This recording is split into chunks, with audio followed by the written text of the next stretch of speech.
have Senator Dan Stec with us. Senator Stec would like to recognize Steve Bowman, who we all know.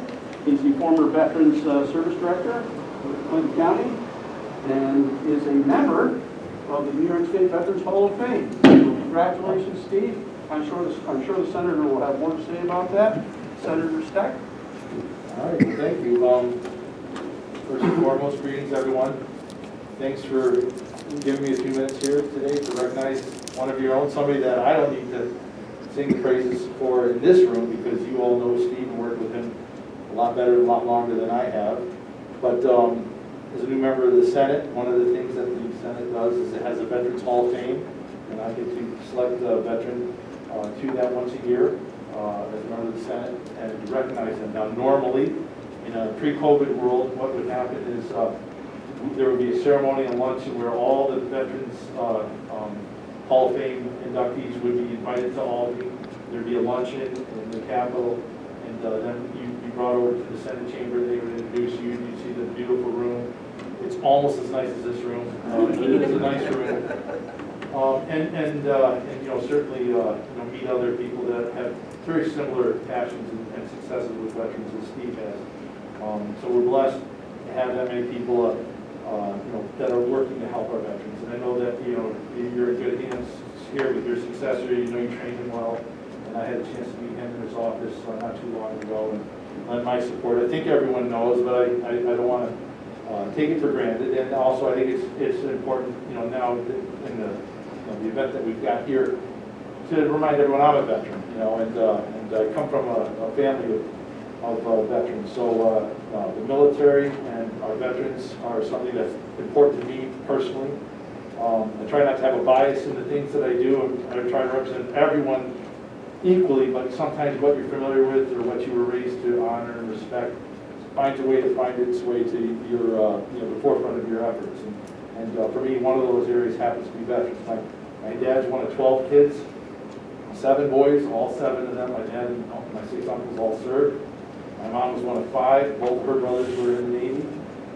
My mother's father was a Navy chief. My father's father was a blacksmith in the Polish cavalry. Came over on the boat and was in the Army, and then the Army Air Corps. He was a mechanic for Billy Mitchell. So my grandfather knew Billy Mitchell, and he actually one time met Charles Lindbergh. So it's something that, you know, my family's proud of that service. And, you know, my 8 years in the Navy, so that's one of the reasons why I think Mark and I get along so well.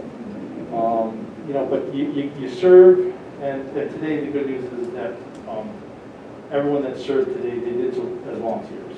You know, I mean, they're, for the most part, you know, my dad's Vietnam era veterans, our son's still some that have been drafted, but today's you know, service members are volunteers, so they're there by their own choice, and I think there's value in that. But we as a society, I think, have a duty to do what we can for our veterans. You know, they serve and they sacrifice, and I think part of our social contract with them is to make sure that we do right by them when they leave the service. We all say that, and guys like me today, you know, is largely limited to I get to vote in favor of stuff that does that.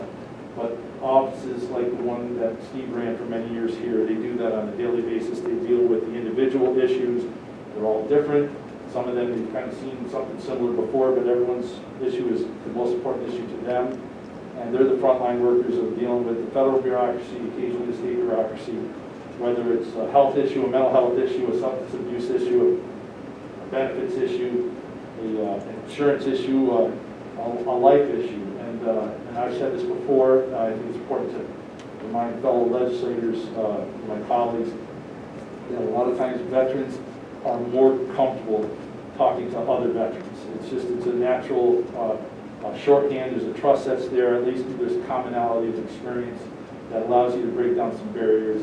So, you know, again, now we'll start talking a little bit about Steve and his years in the Air Force, but then I think as importantly, after he left active duty, his years in service here to the veterans community and not only Clinton County, but the entire North Country. I was kidding him beforehand, I don't think there's too many veterans organizations I can think of that he wasn't at least a member of, if not the commander of. And so that's, you know, that tells me that this is something that he took beyond a job. You know, this wasn't a job that he just did, you know, Monday through Friday to take care of business. I'm sure he did that, but in addition to that, he gave up his own personal time. It was a calling more than a job for him. And then when I was given the opportunity to make this nomination and asking, hey, I mean, first thing that comes to my mind is the county veterans coordinators. And as soon as I did that, Steve immediately jumped to the top for me. So I want to congratulate Steve on his recognition, but more importantly, his career and life of service, not only to the community and the country, but to his fellow veterans.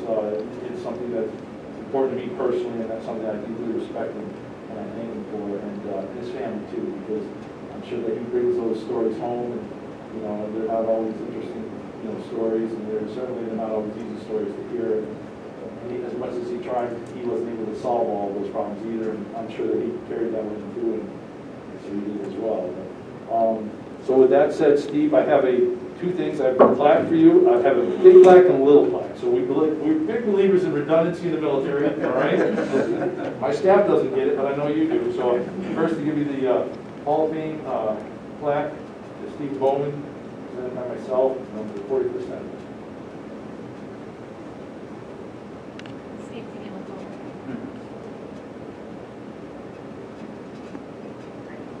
And then Steve.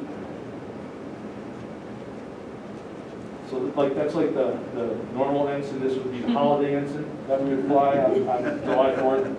This is a little more your bio, something that hopefully will find a place on your wall, which I'm sure is peppered with a lot of stuff like this. But Hey, gentlemen, turn that, there you go. Oh, too much. Right there. Okay, look towards Takes the them. glare off it. Perfect. Man, you don't have to sit, you can come down here. Oh, Oh, I'm good, I got it, thank you, yeah. Or pose for a picture with him. We know who really Get a is. family. No, I'm good. Get it? Yep. All right, and Steve, anything you'd like to say? I mean, I'd certainly like to hear what you have to say. Thank you for your service. Well, thank you. Yes, sir. Thank you.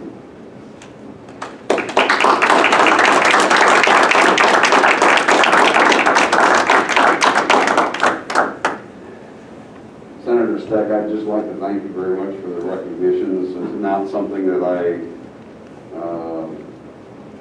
sought.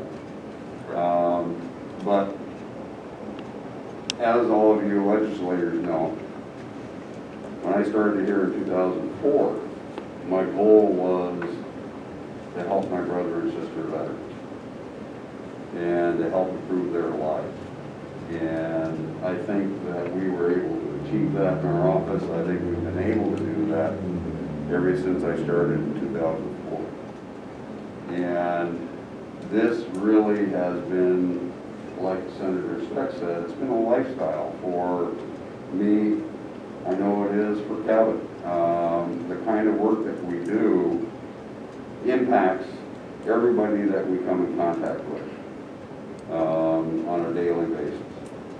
And we gain friendships with those individuals that we're working with. We know the families, and it becomes a family-long, lifelong process that we're helping those veterans.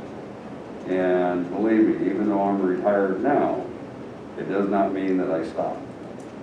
I still volunteer through the veterans organizations with children and youth programs. I'm still involved with our Veterans Feeding Veterans programs here in Clinton County. And I'm also involved in legislative actions to work on the New York State Veterans Cemetery issues. And as the need arises for me to get involved with the senator and our assemblyman, be assured I'll be knocking on your door, or I'll be giving you a call. That's the kind of stuff that I'm comfortable with. It's who I am. And just because I'm retired doesn't mean that it stops.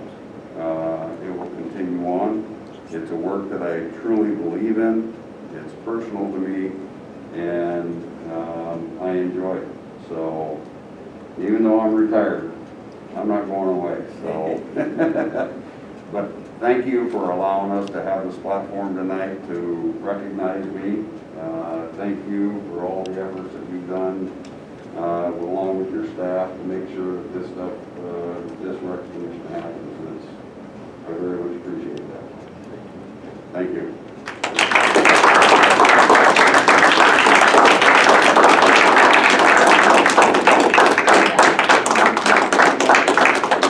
Want to get a family picture? Want to get a family picture? Okay. Use anybody's phone. Is this your phone? Yeah. Can you use that? Sure. Thank you.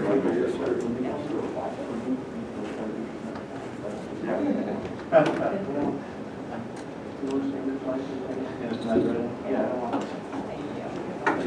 thought that was